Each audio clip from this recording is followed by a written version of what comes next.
What is up guys, it's Cal, and in this video we'll be taking a look at WoW's 15th anniversary, which will be lasting a whole 2 months. It ends January 7th for the US and January 8th for Europe. Now this WoW anniversary, or whatever you want to call it, comes with a whole slew of goodies. So first off, you of course get the 15th anniversary feat of strength if you log in at any point at that time frame I mentioned at the beginning. You don't want to miss this since it's a one-of-a-kind thing. Then if you check your mail, you get an anniversary gift, which has 200 time walking or time warped badges in it, a celebration package, which increases your XP and rep gained by 15% for the entire 2-month period. Super useful actually. You also get a celebration firework, and a little Nefarian battle pet. Now that's only the start. There's much more. When you open the gift, you'll get a quest to talk to Chromie in the Caverns of Time. As you head down into the Caverns of Time, you'll notice new NPCs added, fireworks going off, racial flags, and whatnot. Also some high elves playing volleyball or something. Then at the bottom, I decided to do some good old PvP, because why not? Saw a fellow alliance getting attacked, thought to chime in, a little PvP never hurt any— oh my god! So that didn't exactly go as planned. So talk to Chromie and you can queue up for one of 3 raids: Outland, Northrend, and Cataclysm themed raids. Now these are all new raids, kind of, that have been designed just for the 15th anniversary experience. So when I queued up for the Outland one, the queue time just so happened to be about 45 minutes to an hour, which is always fun. But once you finally get in, you talk to Chromie and you'll be asked who you want to face: Lady Vash, Kael'thas Sunstrider, or Archimonde. You can literally pick whoever because you'll be facing all 3 of them in that order. Anyways, starting with Lady Vash. So when you get to her encounter, she starts with 50% health, and all there is to do is just get out of the green crap on the ground. Just don't stand in it. That's it. The tank should kite her around and you just don't stand on the green stuff. It's not exactly how I remember that fight. I remembered her getting a bubble and you had to kill ads that came up from the water. But anyways, her encounter ends at 25% health actually, at which point you'll be teleported back to Chromie. Then she'll teleport you to Kael'thas. So start off killing the phoenixes and their eggs. You do get an extra action button that represents a legendary you would have used off from Kael'thas, because if you remember, the ads before him drop legendaries for to use on his fight, only his fight. The hunter one is a bow that has a 5-second cooldown. It puts a 5% physical damage increase on the enemy that stacks. Now this seems to only work on the phoenixes and not Kael'thas. Don't know if that's a bug or what. He also starts at 50% health and his fight ends at 30% health. Then finally, for Outland, Chromie will teleport you to Archimonde, definitely the more difficult boss of the 3. Also, I didn't mention this, but your gear that is given to you is a tier from that dungeon. So, as a hunter, I have the eyeball gear that is gotten from Mount Hyjal. Anyways, Archimonde, fire everywhere. Don't stand in it. He fears everyone. A tank usually dies here because no one can get out of the fear, and a tank usually is feared far from the healers. And yeah, it's a bad time. Also, he might shoot you up in the air. This is when you want to use your extra action button. It slows your fall, but make sure you use it when you're roughly close to the ground because it only lasts 3 seconds. So anyways, we ended up wiping here. And when you wipe, you do have to do them all over again. All the bosses over again, which sucks. But you get a stack of determination, which increases your damage and healing by 10%. So we got back to Archimonde, we knew what we were doing, and went a lot smoother. He starts at 55% health and ends at 30%. Then when it's all over, you're 1/3 of the way done with getting the mount that's at the end. Don't forget to loot the chest at the end, which gives you time warped badges, as well as Azerite and a possible 420 piece, which can of course Titan Forge. Now starting up in Northrend, this queue time was a lot shorter for me. The first boss Chromie has his face is Hygen the Unclean and Nax, and everyone died a horrible death because we didn't dance, because we didn't want to.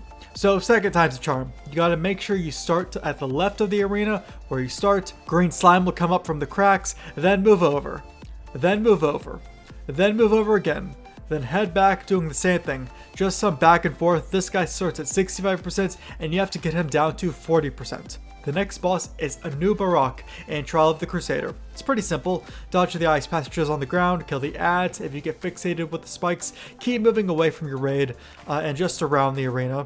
Use all speed increasers you have because if it reaches you, then it will instantly kill you, and the spikes do move very fast actually. Then finally, the Lich King, of course.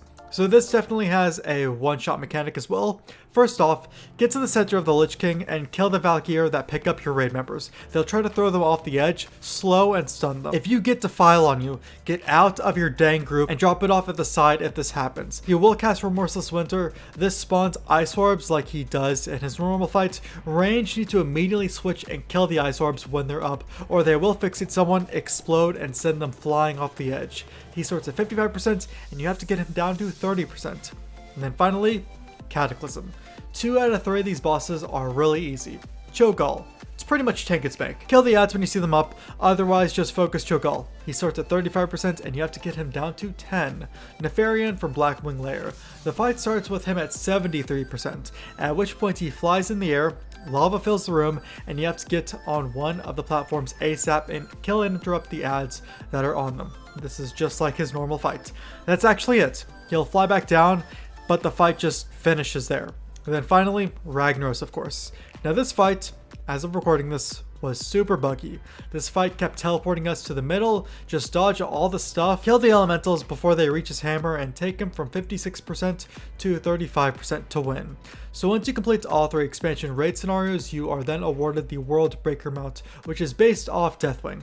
It's a very cool looking mount. You can let me know what you think about it in the comments, but that's not all you can do during this event. We're just getting started, really. You can go right over to this area and you can see all the cinematics in the game, like the Battle for Azeroth one.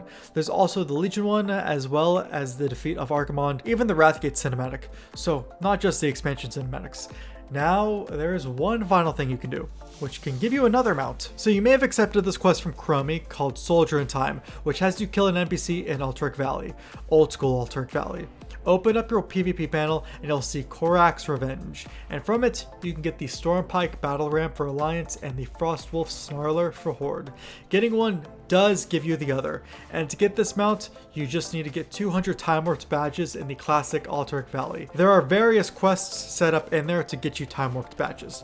Now Korak is an NPC that everyone rushes first to kill, which will complete your quest, which gives 500 Time Warp badges. Now these 500 badges do not count towards the 200 for the mount. Now as of recording this video, the Horde would always get to Korak first, and they would get the kill. They've since changed it to increase Korak's health, and Korak doesn't spawn until 2 minutes into the start of the battle.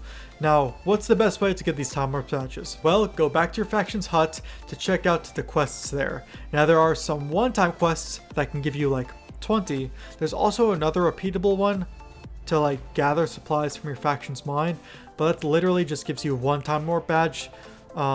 Just ignore that one, it's pretty much a waste of time. But then there's 2 other main ones. What you first want to do is accept this ram one. It's a wolf quest if you're Horde, and it will tell you to go get a ram or a wolf and bring it back to your bunker. This will award you with 5 Time Warps badges. Now for the most part, this is repeatable. Once your faction has gathered enough rams or wolves, then the quest stops being offered for a bit. So when that happens, venture off to kill the opposite faction and make sure to loot everybody. You want to actually loot people here, because 20 armor scraps can be turned in for 2 Time Warp badges. I know it's only 2, but it's better than none. Also, the armor scraps come in large quantities, so gather armor scraps like that and then do the ram/wolf quest when it's available and you'll get your other mount. So there you have it. That's pretty much everything the 15th anniversary has to offer. A pet, a rep/experience token for free, as well as a mount if you do a few raids, as well as another mount if you do even more PvP matches. So if you guys enjoyed this video or found it helpful or useful at all, feel free to leave a like on it. You can sub to the channel for more videos like this, and I will see you guys in the next video.